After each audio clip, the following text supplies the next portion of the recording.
안녕하십니까. 공인중개사 한남수TV입니다. 우리가 보통 임대차 계약을 체결할 때는 계약 만기가 정해집니다. 그런데 임차인이 부득이한 사정으로 만기 이전에 이사를 해야 될 때가 있어요. 이때 임대인이 전세금을 반환해주면 문제가 없지만 그렇지 않을 때는 임차인은 난감해질 수밖에 없습니다. 본 강의에서는 임차인이 계약 만기 전에 전세금을 받지 못하고 이사를 할 때 어떤 조치를 해놓고 이사를 해야 전세금을 문제없이 보호받을 수 있는지에 대해서 4가지 방법을 설명드리겠습니다. 정말로 이 강의는 아주 좋은 강의입니다. 끝까지 시청하시고 구독과 좋아요 버튼, 그리고 또 광고가 나오면 광고도 좀 끝까지 봐주시기를 진심으로 부탁드리겠습니다.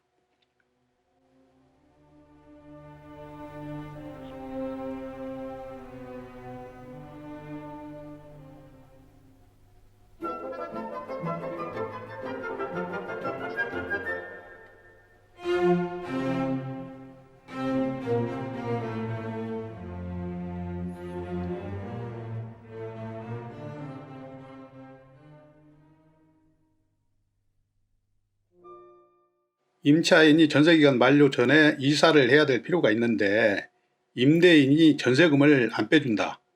이럴 때 임차인은 어떤 조치를 해놓고 이사를 해야 전세금을 안전하게 보호받을 수 있는지, 여기에 대한 설명을 다음과 같은 목차로 드리겠습니다.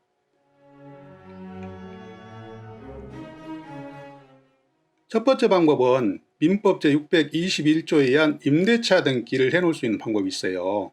이때 임대인이 동의를 해줄 때하고 또 같은 방법으로 임대인이 동의를 안 해줄 때를 구분해서 설명을 드리겠습니다. 또 세 번째 방법은 임대인의 동의를 받아 가지고 임차권을 제3자한테 양도를 해줄 수 있는 방법이 있어요. 네 번째는 임차인은 종전주택에 그대로 거주를 하고 세대원만 전출을 해도 양쪽 다 대항력과 우선 변제권을 인정받을 수 있는 방법이 있습니다.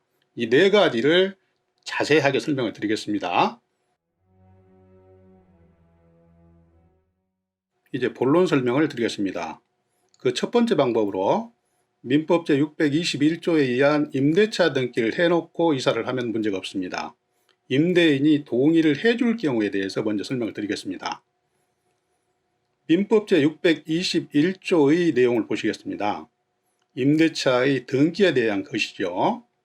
제1항을 보시면 부동산 임차인은 당사자 간에 반대 협정이 없으면 임대인에 대해서 임대차 등기에 협력해 줄 것을 요청할 수 있다. 이렇게 규정을 하고 있습니다.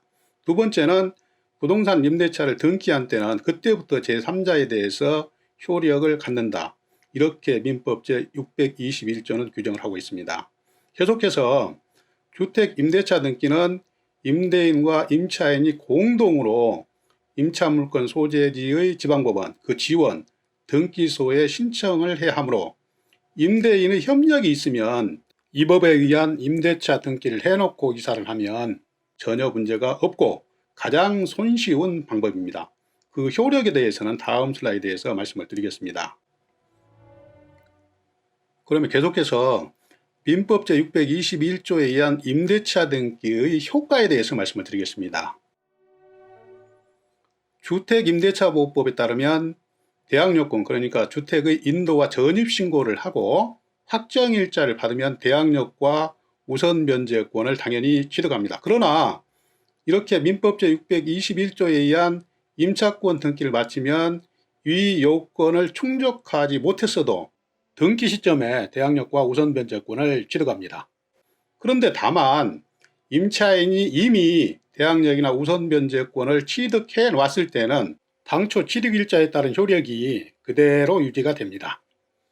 그래서 등기 이후에 대항력권을 상실하더라도 이미 취득한 대항력이나 우선변제권은 그대로 유지가 된다는 얘기예요.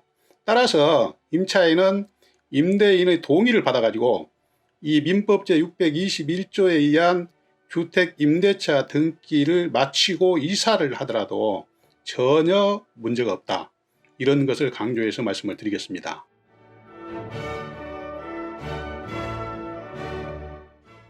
첫 번째 방법에서는 임대인이 동의를 해줬기 때문에 쉽게 민법제 621조에 의한 임대차 등기를 했습니다. 그런데 만약에 임대인이 동의를 안 해줄 경우에 어떻게 하느냐, 거기에 대해서 설명을 드리겠습니다. 임대인이 임대차 등기에 협력을 해주지 않을 때에는 민법제 621조 1항에 의해서 임차권 등기에 대한 반대 약정이 없으면 임대인에 대하여 임차권 등기에 협력해 줄 것을 청구할 수 있으므로 임차인은 법원으로부터 임차권 설정 등기 절차를 이행해라는 취지의 판결을 받아가지고 단독으로 임대차 등기를 신청할 수도 있습니다. 그런데 이 방법은 법원의 판결을 받는데 적지 않은 시간이 소요된다는 단점이 있기는 해요. 그렇지만 임대인이 동의를 안 해줄 때 방법은 있다는 얘기입니다.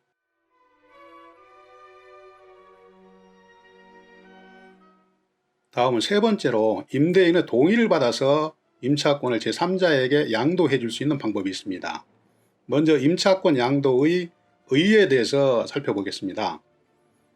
임차권 양도라는 것은 임차권의 동일성을 유지하면서 양수인에게 임차권을 양도하고 양도인, 그러니까 현재의 임차인은 임대차 관계에서 벗어납니다. 그래서 임대인이나 제3자와의 관계에 있어서도 양수인이 임차인이 된다는 얘기예요. 그런데 임차권의 양도는 반드시 임대인의 동의를 받아야 효력이 있습니다.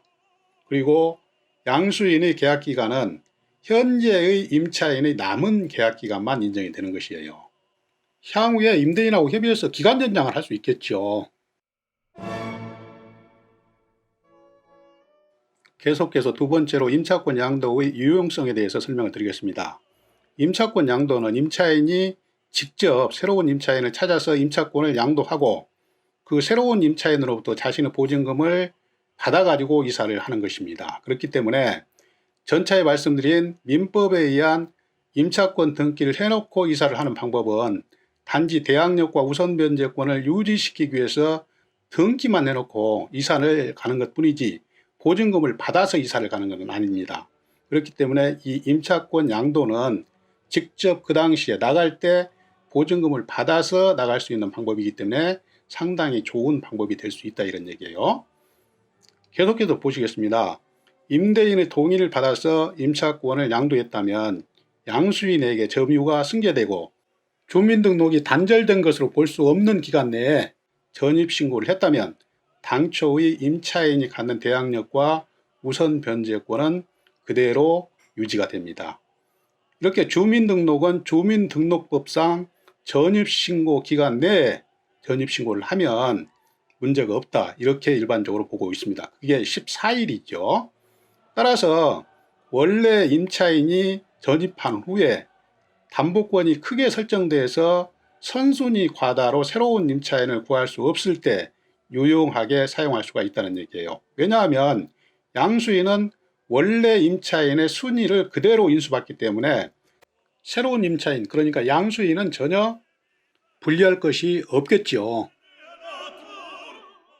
다음은 마지막 네 번째 방법을 소개를 해드리겠습니다. 아주 좋은 방법이 있습니다. 세대주 임차인은 종전주택에 그대로 거주를 하고 세대원만 이사를 하는 방법이 있어요. 여기에 대해서 소개를 해드리겠습니다. 내용을 보시면 세대주 임차인은 종전주택에 그대로 거주를 하고 세대원만 새로운 집으로 이사를 하면 종전주택과 새로운 임차주택의 대항력을 모두 유지할 수 있습니다. 양쪽 다 유지할 수 있다는 얘기죠. 아주 좋은 방법입니다.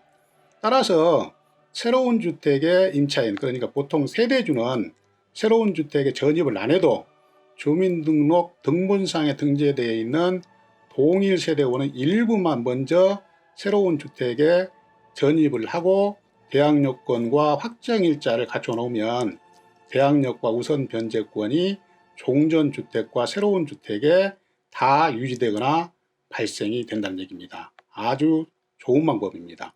그런데 여기서 주의할 것은 임차인이 새로운 임차주택으로 가족 구성원과 함께 모두 이사를 가면 안 됩니다.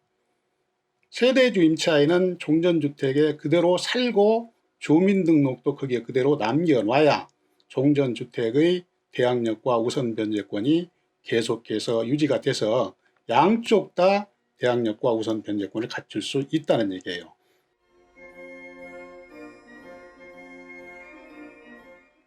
시청자 여러분, 지금까지 임대차 기간 만료 전에 부득이하게 임차인이 이사를 해야 되는데 임대인이 보증금을 반환해 주지 않을 때 임차인은 사전에 어떤 조치를 갖춰 놓고 이사를 해야 향후에 전세금을 돌려받는데 문제가 없는가에 대해서 4가지 방법을 소개를 해드렸습니다.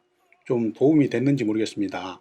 그런데 한 가지 말씀드릴 것은 어쨌든 간에 임대차 계약을 임차인이 지키지 못한 것이기 때문에 이러한 조치를 취하는데 임차인이 약간의 곤란을 겪을 수가 있어요. 임대인이 동의를 안 해준다는가, 그럴 경우에는 임차인이 곤란을 겪을 수가 있겠죠. 그리고 또 이런 조치를 해놓고 나간다 하더라도 나갈 때 보증금을 받지 못하고 나가겠죠. 이런 것도 마찬가지로 임차인이 감수를 할 수밖에 없어요. 저는 앞으로도 계속해서 부동산 관련 강의, 그러니까 임대차 보호법이나 권리분석 및 배당 사례, 유치권, 법정지상권, 부동산 상식 및 부동산 금융 등에 대해서 알차게 강의를 준비해서 계속 여러분을 찾아뵙겠습니다. 항상 건강하시고 다음 강의에서 또 뵙겠습니다. 감사합니다. 안녕히 계십시오. 시청자 여러분, 잠깐만요. 마지막으로 꼭 드릴 말씀이 있습니다. 지금까지 제 강의가 조금이라도 도움이 되셨다고 생각되시면 구독 버튼과 좋아요 버튼 꼭 좀 잘 눌러주시기 바랍니다. 이 구독과 좋아요 버튼은 강의를 하는 저에게 힘의 원천입니다. 마지막으로 잘 부탁드리겠습니다.